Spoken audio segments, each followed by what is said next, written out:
Lai arī Latvija uz visas kopējās pasaules fona ir ļoti maza valstiņa, ne tikai teritorijas, bet arī iedzīvotāju ziņā, tomēr neskatoties uz to, mēs varam lepoties ar pasaules slaveniem tautiešiem, kas izpelnījušies pasaules apbrīnu ar savu darbu un panākumiem. To starpā arī par kā tāda radīšanu, kas ir kaut kas tik neticams un apbrīnojams, ka cilvēki joprojām nespēja rast konkrētu atbildi un izskaidrojumu tam, ka kaut ko tik varenu un iespaidīgu radījis viens neliela auguma cilvēks, latvietis, kurš bija devies laimes meklēšanas gaitās uz ASV, kur arī tika radīts milzīgais koraļu oalītu akmensdārzs. Tā būvniecības principus izcilais latvietis turēja noslēpumā līdz pat savai nāvei. Kādā veidā viņam izdevās no apkārtējo cilvēku acīm noslēpt būvniecības noslēpumu? Vai tiešām viņa būvniecības metodēs varēja tikt pielietotas arī pārdabiskas spējas, kurām joprojām nav atrasts zinātnisks izskaidrojums? Un kāds nepatīkams incidents viņam lika pārcelties uz citu vietu, līdz ņemot vairāk kā 1000 tonnas smago pili?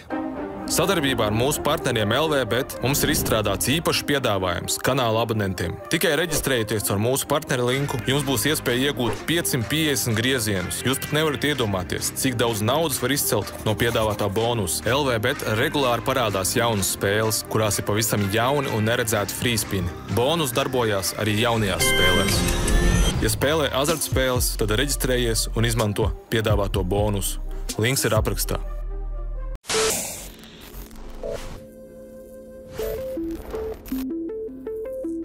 Ekscentriskā un izcilā Amerikas latviešu vārds bija Eduards Lietskalniņš, kurš dzimis 1887. gada 10. augustā Valkas apriņķī. Taču 1912. gadā nelaimīgas mīlestības dēļ pārcēlies uz ASV, kam plašāk pievērsīšos nedaudz vēlāk. Par pasaules slavenu un vienu no noslēpumainākajiem cilvēkiem viņš kļuva uzbūvējot savu izcilo arhitektūras brīnumu – Koraļļu pili, kas ar savu krāšņumu un noslēpumainību ir salīdzināta pat ar Stonhendžu un Ēģiptes piramīdām. Pastāv vesela kopiena un fórums, kurā cilvēki cenšas atkodēt viņa dienas grāmatas. Tajā reģistrējušies arī daudzi fiziķi, kuri savā starpā debatē par magnētu zinātni un eksperimentē, lai mēģinātu atkārtot Lietskalniņa paveikto. Runājot par Koraļļu pili, tā atrašanās vieta ir Miami, Floridas štatā. Milzīgo struktūru veido daudz lieli akmeņi, no kuriem katrs sver vairākas tonnas, un tie ir izkalti dažādās formās. To starpā ir plātņu sienas, galdi, krēsli, pusmēnesis, ūdens strūklaka un saules pulkstenis. Koraļļu pils ir slavena ar daudzajām leģendām par tās tapšanu, kas vēsta, ka to uzbūvējis viens pats Lietskalniņš, izmantojot apgriezto magnētismu, lai akmeņus pārvietotu un izkaltu. Jāmin, ka lielā konstrukcija laika gaitā tikusi transportēta no vienas lokācijas uz otru, un to visu spējis paveikt noslēpumainais latviešu vīrs klusā vientulībā.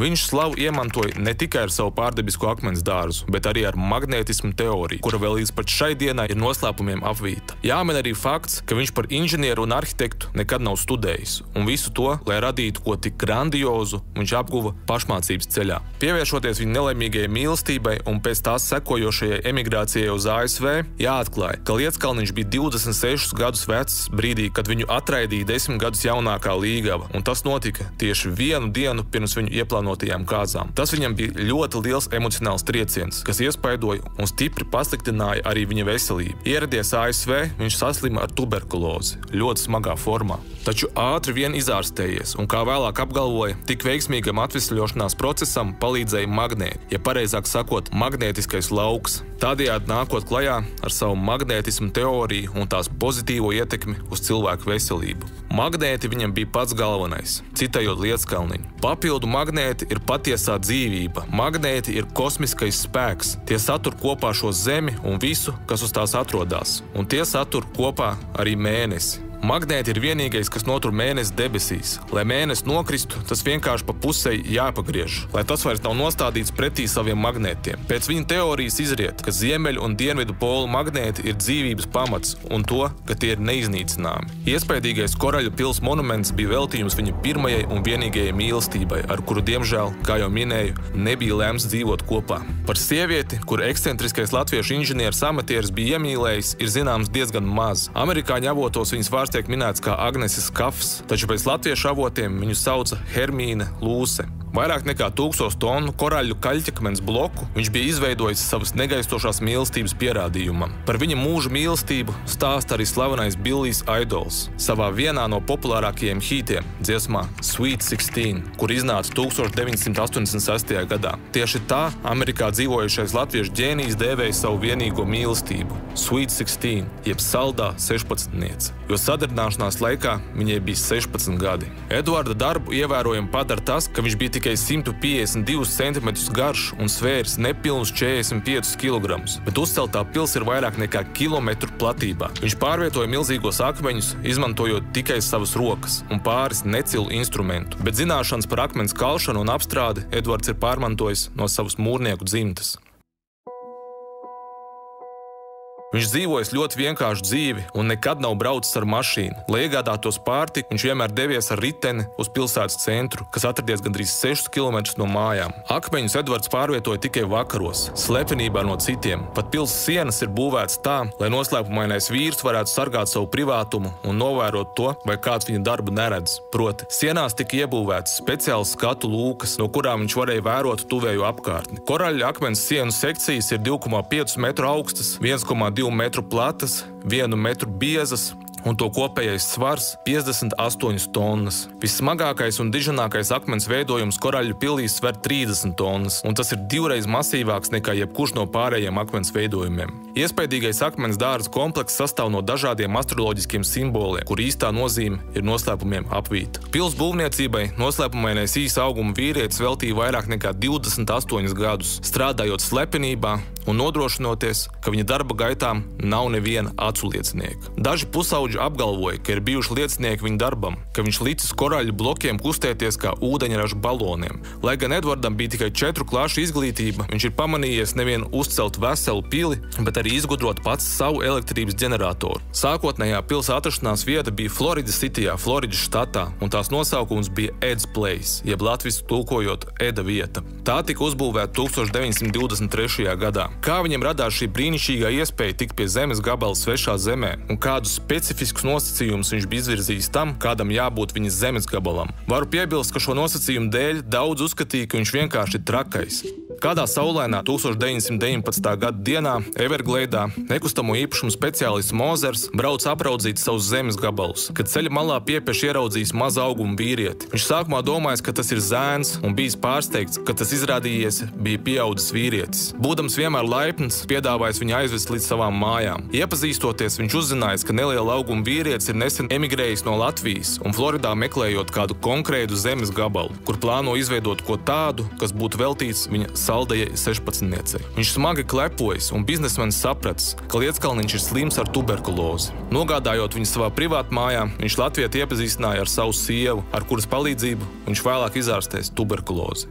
Abu sarunās viņš bieži vien pieminēja, ka viņu apmāca doma ierīkot pili, kas viņam būtu kā atmiņas un veltījums savai saldajai 16-niecei. Tikai viņš savos stāstos par meiteni bija ļoti skops un neko vairāk par viņu nemaz īsti nestāstīja. Tiklīdz viņš bija atguvis spēkus un izārstējis tuberkulozi, viņš ar savu velosipēdu turpināja laimes meklējumus pēc īstā zemes gabala, un vietējie jau sāka jokoties par viņu, sakot, trakais Eds ar savu sarūsējušo riteni. Kaimiņi, redzot, ka viņš baksa zemi ar koku un kaut ko pārbauda, sāka izplatīt baumas, ka viņš meklējot dārglietas. Izvēloties zemi, viņam tika piedāvātas daudzas auglīgas un labas zemes, taču viņš vienmēr atteicies tās pirkt, un apkārtējie bija neizpratnē. Kāpēc? Uz ko Eds parasti tikai pasmaidīja. Pēc mēneša ilgiem meklējumiem viņš beidzot bija atradzis īsto gabalu un priecīgs paziņoja to Mozeram, kā arī pasaucis viņu, lai parādītu to, jo zeme piederēja tieši viņam. Latvietis bija izvēlējies pašu sliktāko zemes gabalu visā štatā, jo tas viss sastāvēja no klints un iežiem. Gabals lauksaimniecībai nemaz nebija paredzēts, jo zeme bija neauglīga. Mozers sākotnēji gan apjucis, tomēr labprātīgi viņam iedeva šo zemes pleķīti tālākai izmantošanai, neprasot pretī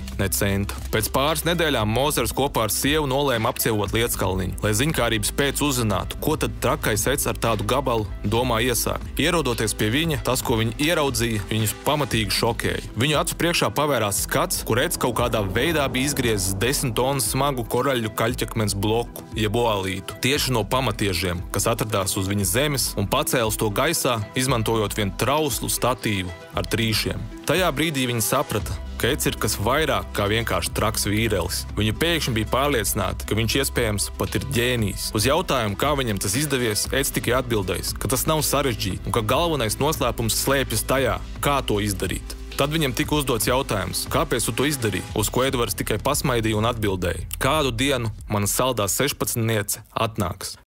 Strādājot vienatnē, viņš izgrieza vēl vairākus tādu tipu blokus. Kādi no lieciniekiem vēlāk apzvērēja, ka redzējuši, kā bloki kustējās paši no sevis. Tomēr viņš allaži sajūtas to, ka kāds viņu vēro. Pasveicinājis nelūgtos viesus, momentā pārtraucis darbu un pacietīgi gaidījis, kad tie beidzot dosies prom. Vairāku tonu smagās akmens durvis koraļa akmens dārzā sver 9 tonnas, taču tās ierīkotas tā, lai ar vienu roku tās būtu viegli izkustināt. Cilvēki, kas pazina Edvardu Lieckalniņu, vēlāk raksturoja viņu kā cilvēku, lai gan pēc izskata izskatījās trausls un nevesels, tomēr bija ļoti enerģisks un vienmēr laipns. Vēl kāds no viņa paziņām zināja stāstīt, ka Eds bieži vien pavērsis skatu uz zvaigznēm un teicis: vienu dienu mana saldā 16-niece atnāks. Un sakot šos vārdus, varēs pat just, kā izmainās intonācija viņa balsī. Par Lieckalniņu un viņa dižo akmens dārzu klīda daudzas baumas, un viena no tām bija tāda, ka viņš bija ekscentrisks skopulis, un to, ka savā pilī kaut kur noslēpis lielu naudas summu. Tieši tādas negatīvas baumas novada arī pie negatīvām sekām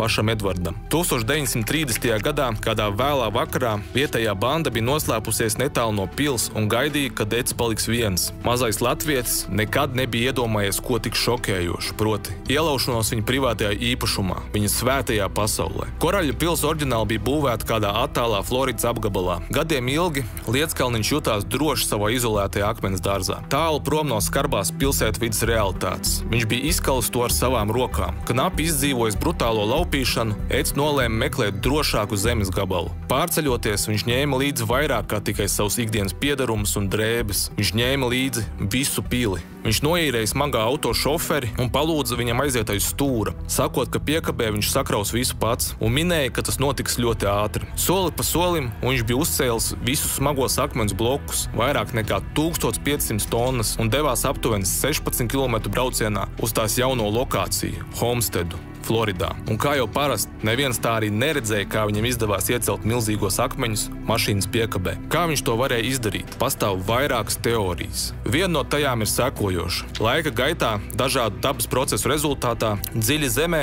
beigtais korallis pārveidojās oālītā, blīvā, spēcīgā organiskajā iezī, un lielāko daļu Dienvidkalifornijas zemes klāja maza virskārta ar šo pamatiezi. Tika veikts eksperiments ar smago tehniku, izmantojot milzīgus motorzāģus ar dimanta smailu, lai nogrieztu un paceltu lielu oālīta bloku. Tikai griešanas process vien jau aizņēma vairākas stundas. Vienīgais veids, kā pārlauzt bloku, bija ar milzīgu spēku no pacēlājiem un izmantojot ekskavātorus. Tālāk sekoja tests, lai pārbaudītu, vai milzīgajā akmenī tiek konstatējis kādu neparastu splūst spēju. Izmantojot 600 zirga spēku ceļamkrānu, viņi testēja, vai spējas pacelt smago akmeni. Pēc tam, kad ceļamkrāns no lielā svara gandrīz apgāzās, tie spēja bloku pakustināt vien pāris metrus. Tad iedomājieties, kāda modernā tehnoloģija būtu jāizmanto, lai uztaisītu šādu koraļu pils kopiju. Eksistē tikai viena fotografija, kurā Lieckalniņš redzams strādājot pie pils būvniecības. Tajā izskatās, ka viņš atdala lielo oālīta bloku, izmantojot ķīli. Tomēr, ja ieskatās vērīgāk un bildu pietuvina,